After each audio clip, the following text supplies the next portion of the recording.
Welcome to my YouTube channel. Kung bago ka lang sa channel na to at true-blooded Aldab Nation ka, tama po ang channel na pinuntahan mo.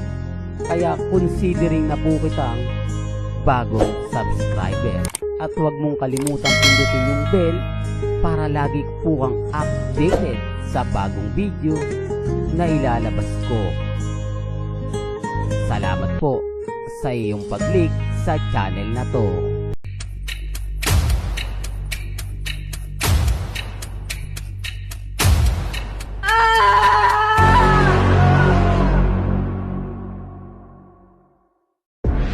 In your remaining days as ruler,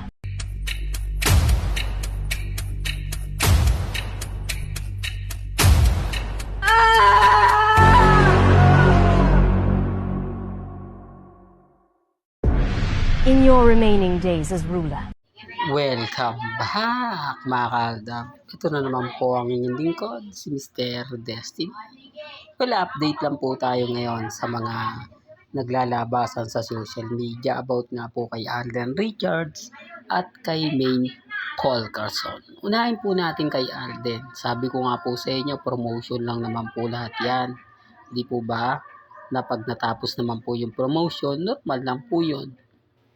Kasi yung mga kumakalat naman po, halata naman pong promotion lang, di po ba? Ang dami kasi mga komento, ang dami mga reaksyon na kumbaga ginagawa po talaga nila yan para lang po talaga pasakitan yung mga fandom ng Aldab at syempre para pasayahin na rin po ang mga fans ng Kat din, mga kaaldab. Ramdam nyo mga kaaldab yung mga kumakalat, yung mga sinasabi nila na talagang wala naman pong kakwenta-kwenta, pero bakit daw po maraming kinikilig?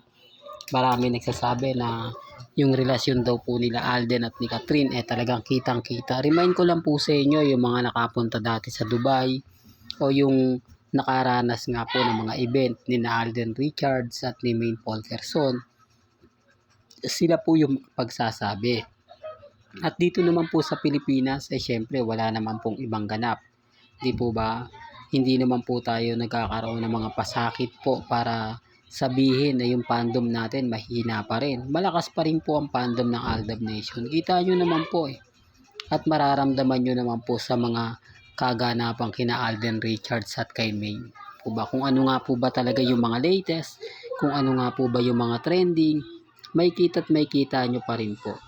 Ang problema lang syempre, maraming bitter, maraming nagsasabi na kumbaga mas maganda pa raw po yung relasyon pagsabit nga po daw o pag-uwi nga po daw nila Alden at ni Catherine.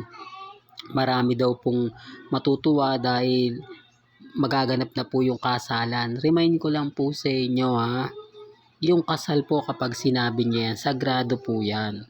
Hindi po yan na sinasabi lang ng ganito ganyan. Pinaglalaanan po yan at talagang may nakalaan po na panahon dyan. Common sense na lang po. Saan ka naman kasi makakita, di po ba? Na kailan lang naman po talaga nagkaroon ng o naging malapit sa isa't isa sina Alden at si Catherine. Ito lang pong pag-shooting nila ng Love Again o Hello Love Again sa Canada. Almost isang buwan lang po.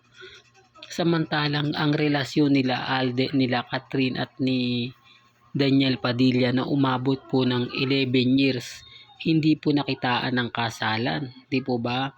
Walang planong kasal, etc. Samantalang kay Alden Richards, wala pa pong isang buwan o wala pa pong isang taon. Common sense na lang po sa mga nagpapakalat ng ganyan. Hindi ko lang po alam mga kaaldab kung bakit marami naniniwala, maraming kumakagat na ikakasal nga po raw sina Alden at si Catherine. Ganun po ba ka tindi yung mga gusto nila agad-agad kasalan na? Ganun po ba kasabik, sa sobrang sabik na sabik si Alden Richards kay Catherine? Kaya nga po yung mga ibang Alden fanatics nagre-react po. Totoo naman po kumbaga parang nasabi nila na si Alden Richards daw po yung nagmamadali. Kaya yung mga Alden fanatics na hindi na natutuwa, di po ba?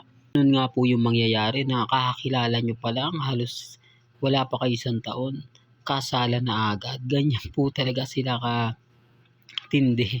Kaya hindi po ninyo pwedeng sabihin o kumbaga sabihan na fake news po ako dahil galing naman po sa mga Alden fanatics. Imposible po yun. Di po ba? Imposible po na merong kasalang magaganap dahil lang po nagpakasal yung iba ay sasabay na sina Alden at si Catherine. Well, common sense na lang po sa mga nagpapakalat na yan. Yan po yung bitter. At ramdam nyo naman po kung sino nga po ba talaga yung apektado. At ramdam nyo naman po talaga kung sino yung mga nagpapakalat ng ganyan. Yan po yung mga bitter po sa fandom. Sila po yung talagang inis na inis at hindi nga po talaga masaya kapag tayo po yung nagbibigay ng update. Gaya po nito, nagbibigay po ng mga update si Mr. Destiny kahit papaano napapaisip sila na hindi po lahat ng Alden fanatics gusto po yung mga nababasa. Gusto po yung nakikita. Although nagpo-post po sila, pero hindi naman po porket nagpo-post sila, natutuwa na po sila sa mga kumakalat. Yung iba na po, parang hindi na nga daw kapanipaniwala yung mga sinasabi nila. Imposible naman na kakikilala nyo lang at halata naman po na promotion lang po ang nangyayari at nagaganap nga po sa Dubai, di po ba? Pag uwi ni Alden yan, matik na yan, di po ba? Na wala na, ba? Magkakaibigan lang yan. Po ba? Ito mga kaalda ba, main ko lang po at ulitin ko lang for the record lang po sa mga nagsabi ng ganito ganyan, wag po kayong maniniwala. Well, punta na po tayo sa ating pinaka main update, si Mengay. Nakita nyo naman po yung trailer ng kumbaga pelikula nila Bossing, The Kingdom, di po ba? Na kung titignan yung iba, parang magulo naman yung istorya, bakit daw po wala si Main, bakit daw po hindi sinama ni Bossing. Yan po yung mga katanungang mga kaaldab na mahirap po talagang sagutin. Di po ba? Mahirap tayong magbigay ng komento kung bakit hindi nila sinama si Main. Po ba? Kasi lahat ng sabihin natin dito, lahat ng ikwento ko, magiging bitter lang po ako kung sasabihin natin na may issue talaga kay Bossing at kay Main Polkerson. Kaya nga po hindi nila sinama yan. Kaya nga po mas pinili ni Bossing yung mga artista. Kasi kung titignan nyo, di po ba, kay Shu Ramirez, kay Kristen Reyes, so, kung ikukumpara nyo si Mengay na talagang popular, na talagang kumbaga kahit naman po saan dalhin pag sinabing Main Mendoza, di po ba, kalat talaga siya. Nakakuha pa po ng bagong award. Tamang-tamang pero wala po tayo sa posisyon na ipilit ng ganun. Kasi nga po kung lahat naman po kasi daw po na nasa loob ng Eat Bulaga yun ang kukunin, sino pa yung magpo-promote sa labas? Di po ba? Kailangan nga pong kumuha ng ibang artista sa labas para mag-promote. Yun naman po yung mga sinasabi nila na mapapaisip ka rin, di po ba, na kailangan talagang kumuha ng artista sa labas para mag-promote. Yun lang po ba kasimple? Takot din po kasi si Bossing na malugi. Takot si Bossing na kumbaga puro sila lang. O ba kaya syempre yun po yung ginagawa niya kasi sa totoo lang po yung pelikula kasi nila Henyo Master Joey De Leon at Tony Gonzaga, yung The Teacher, hindi talaga kumita. Bagsak po talaga. Luging-lugi yung producer. Nakakalungkot pero yan po yung totoo. Kaya kung nga po sinasabi sa inyo to, para lang alam po din ninyo, para klaro na ganyan po siguro yung nangyari. Kaya po natakot si Bossing, kaya mas pinili pa ni Bossing na kumuha ng ibang artista. Pero sigurado nandyan yan sila Main, sila Jose, sila Paulo, di po ba? Mag-guest lang po siya. Guesting lang po talaga. Pero syempre yung iba nasasabi kung kailan nga po ba daw gumawa ng pelikula sina Bossing, hindi pa sinama si Main. Di po ba? Syempre yung iba nalulungkot. Kahit naman po ako na syempre kahit papano, Mengay yan Iba talaga yung comedy ng isang Main Polkerson na kahit sa mo dalhin, kahit sa mo tignan, pag sinami Mengay, talaga naman pong tatangkilikin.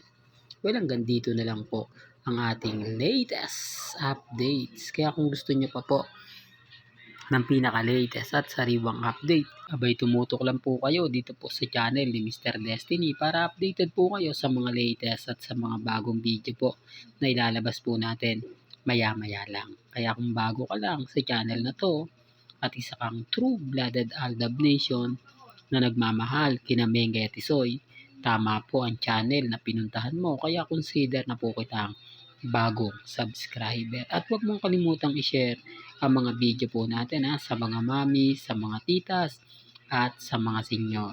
Hanggang sa muli, salamat po sa panonood at pakikinig.